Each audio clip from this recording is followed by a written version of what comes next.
across the UK, online and on DAB. Talk Radio. We have ways of making you talk. And now for something cornflakely different. The Paul Ross Full Set Breakfast on Talk Radio. Satisfy your appetite for meaty news debate and unfiltered comment on the breakfast show with extra bite. The Paul Ross Full Set Breakfast. Make toast, not war. On Talk Radio. We'll get you talking. Good morning, Britain. It's 5 minutes past 9, and the phone lines are now open here at Talk Radio, so I need to hear from you, please. We are talking, it's a difficult subject. It may be difficult for you to talk about it, but we do need to discuss it this morning. We're talking about domestic abuse in the UK and asking one big question. Do we take domestic abuse seriously enough? 2 women are killed every single week in England and Wales by a current or former partner. That's pretty much 1 woman every 3 days. A quarter of women, so 1 in 4 of the women listening to this right now, again in England and Wales, will experience domestic violence in their lifetimes. Almost 1 in 10 will suffer domestic violence in any given year. Globally, the figures are even more horrific. But here's another addition to the conversational pot this morning. Every minute in the UK, every single minute of every day, of every week, of every month, every minute police in the UK receive a domestic assistance call. Only 1 in 3 of domestic violence incidents, though, are reported to the police. So do you think we take domestic abuse seriously enough? Give us a call, please. 0344 499 1000. Better call Paul on this one. Or you can text me, 87222, starting with the word talk and then your message. And our Twitter poll is asking that stark but simple question. So vote at Talk Radio. Do we take domestic abuse seriously enough? At the moment, 29% are saying yes we do. 1 in 3. 2/3 plus of you say no we do not. Tell me why you voted that way. 0344 499 1000. It's almost 7 minutes past 9. It's Talk Radio, and we'll get you talking. Better Call Paul on Talk Radio with The Sun, Britain's favourite newspaper. And let's get the thoughts on this difficult topic of Natalie Collins, an anti-domestic abuse specialist. Good morning, Natalie. Good morning. So what kind of work do you do? Do you work with people who've lived through this, with survivors? Yeah, so I've done lots of different work. I used to run programs for women who've been subjected to abuse in the community. I've worked with perpetrators who had abused their partners. I also work equipping practitioners to work with young people to enable them to have healthy relationships and not enter into relationships where somebody is being abusive. Now, I'm hoping and praying things have changed since this, but I covered this as a story, domestic abuse, for the very first time back in the early 80s. I was being trained as a local reporter in Exeter, and the first refuge for what were then called battered women, which is a horrible phrase, I think, but the first refuge for victims of domestic abuse opened in the West Country, down in Exeter. And at the time there'd been a report, I think it's called the Jaffe Report, which said that a woman then was assaulted something in the region of 35 times before she might make the first phone call to the police. I know men can be victims as well, but if we focus on that statistic, is that still the case? Will women wait and live in hope and make excuses before they make that first call? Yeah, there is lots of reasons why it can take a lot of time, and the majority are because of the choices he's making. That absolutely it's very, very difficult to get to the point where we feel we can leave an abuser, because an abuser never comes along and appears like somebody who's going to hurt us, or we've never started a relationship with them. They're charming, they're lovely, nobody knows that they're abusive, and actually as we start that relationship, they gradually manipulate us, control us, start to undermine our relationships with our friends. One of the big keys that abusers do is they isolate their partner, so they'll say, you're not allowed to go out, or undermine their trust of their friends, try to have affairs with their friends, that kind of stuff. So suddenly somebody's isolated, then they'll be devaluing them, telling they're not worth anything, that nobody else would want them. So suddenly somebody feels they can't seek help because they're not worth it. And then on top of that, the exhaustion. So abusers will then exhaust their partners, insist on having conversations at 2 o'clock in the morning, encourage somebody to become pregnant. So you see you've got this pattern of behaviour that then means when somebody then uses physical violence, which might not be until, a few months or years into the relationship, there's a relationship there, and we're feeling like, well, I've got to stay, I can't leave, and I've got to make this work. And I think there's so many myths out there about abusers and about who's subjected to abuse that none of us want to admit that might be us. So I think there's a whole kind of process behind it. And does this mean in some cases the perpetrators would not acknowledge themselves, maybe not even be aware that they are abusing? This is masquerading as love and attention. Yeah, and I think, no abuser would think that they're abusive because, all abusers would say, oh, well, I'd never hurt a woman unless. And I think this is the thing, that it's this unless that says, well, yeah, unless she, you know, cheats on me, or unless she does this, that, or the other. So there's definitely an issue with abusers.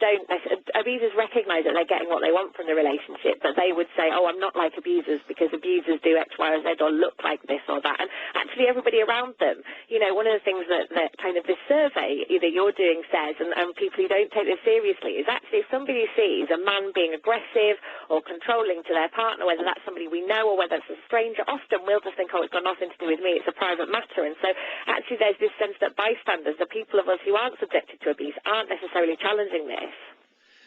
There's a new change, I think, certainly in Scotland Yard, which we're hearing about today, which is that one man in particular has been ordered by the court that he must tell future partners of his history of domestic abuse.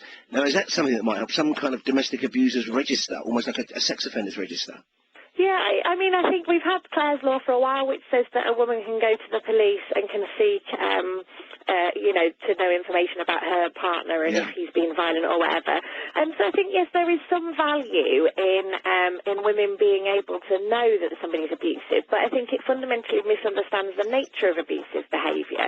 Because if somebody you know, if you start a relationship with someone and they're really lovely and they're really nice and they say, oh, you know, I do need to tell you, you know, there was this problem with my ex-wife, but, you know, she went mad and you know, she'd had an affair, and, you know, the way you can shape this means that then actually often the ex is the one who's the bad one in the narrative, not the abuser. So the perpetrator presents themselves as a victim almost. Yeah, and this often happens, and it's particularly the dynamic in terms of male abusers and females who have been subjected to abuse, that often male abusers will say, oh no, I was the victim of domestic violence. And it's why it's a really complex thing when we talk about men being subjected to abuse, because some of those men will be men who are using that story to get away with further abuse.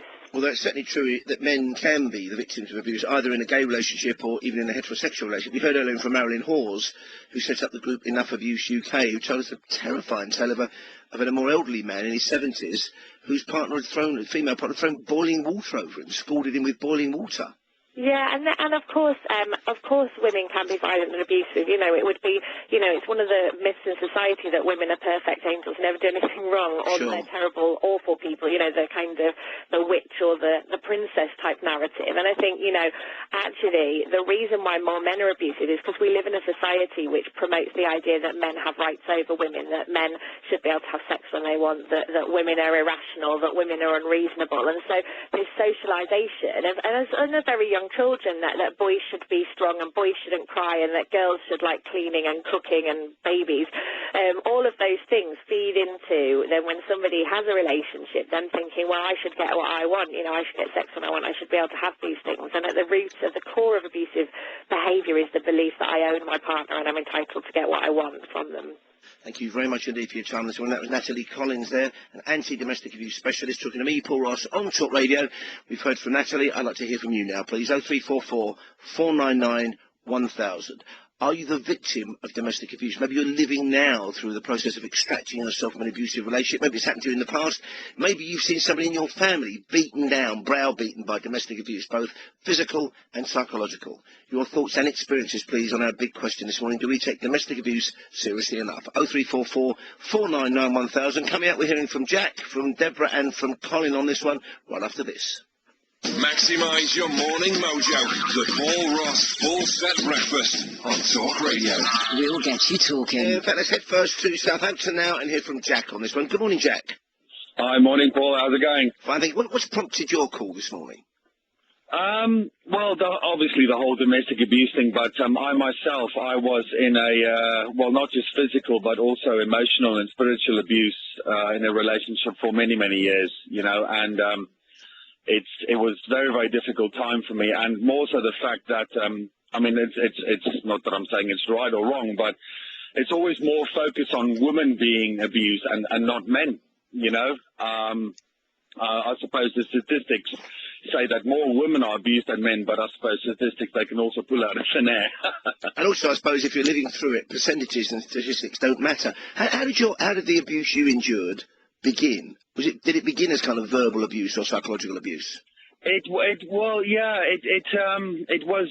verbal and psychological abuse to start off with, where on a daily basis, you know, it was always, you know, I'm worthless, I will never amount to anything, and it just became worse and worse and worse. And then from that, then it turned into physical abuse, and I used to sometimes rock up to work with scratches down my neck, you know, a busted lip, black eyes, you know, and people didn't bat it twice. They just think, oh, you went to the pub last night, you were a bit of a punch-up, you know, and I was like, yes, of course, yeah, it's fine. You should see the other guy trying to hide it, you know, and being too ashamed to speak to other people about it, Paul, you know.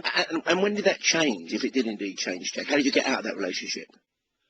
Well, I was threatened for a very, very long time with regards to if I open my mouth, if I say anything, then I will get deported back to my country of origin. I wasn't born in England. I wasn't born and raised, you know, and if I wanted to see my children, I will keep quiet about it. And as time went on... Did your children see you being abused or attacked, ever? Yes, they did, yeah. And after a while, as my children got older or became older, and they understood better, and I just woke up the one morning and thought, enough is enough, you know, and I made plans, and I put, I took some action, really. And you're obviously still in this country. Are you still in contact with your children? Yes, more so than ever. And what was that immediate aftermath of you making that decision, like when you finally left this person? How was that for you psychologically? Do you think in any way, shape or form that you made the wrong decision? Because we've heard this morning a lot about this kind of emotional attachment that can form between the abused person, the victim and the perpetrator. Yeah, absolutely. I mean, first and foremost, I just thought, you know, that's it. I will never see my children again. You know, did I do the right thing? Was this the right decision? You know, will the anger and frustration be redirected from me now over to my kids when I'm not there? Will they be abused when I'm not there? You know what I mean? So and let's hope and pray. Let's hope and pray that didn't happen, though. There wasn't a transfer of violence, was there? No. Thank God that didn't happen, Paul. And did at any point you involve the police or the authorities, social services, or anybody? After a while, yeah, social services, but I mean, you know, I don't want to tar everybody with the same brush, but in my personal opinion and experience, you know, social services were absolutely useless. They were more worried about following the red tapes than actually sitting down and listening to people and helping, you know, but that's just my personal experience and opinion, you know. Now, we've had the advice this morning that people should go to the vulnerable adults officer at their police station or ask to see a specialist at the police station. Do you have any kind of relationship now with the person who put you through this, with the you know, your ex-partner?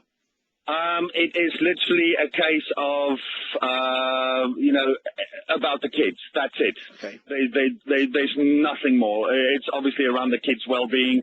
There's school, etc., etc. But anything personal, no. There's nothing. No communication whatsoever. And are you in a relationship at the moment now, Jack, finally? No, I'm not, no. And how long's that been the case? 2.5 years, 3 years. So is that because you don't feel able to trust anybody again, to open up to somebody again after what you've been through? Well, yes and no. I just think for me, I'm not ready, you know, and I've not met anyone who I feel is ready to how can I say this, to hear about my past, and to also maybe that fear of this person not accepting me and my kids for who we are and what we've been through, you know. So yeah, I think it might be a case of both, really. And how about, and feel free to not give me the information if you think it might identify your children or anything, but how about your ex? Are they now with somebody else? Not that I know of. Okay. Not that I know of. Yeah, no. I don't think so. Jack, you sound like you're in a much better place now. I don't mean geographically. I mean mentally and emotionally, and long may that continue. And I thank you very much indeed for that call and for reminding us, as I have been saying this morning, but Jack's case, again, I thought was remarkable stories to tell, remarkably brave to tell it on the radio, that it can be men as well as women who are victims in these cases. So the question is, we're asking, do we take domestic abuse seriously enough? I want your thoughts and your experiences, please. Maybe you know somebody at the moment whom you strongly suspect is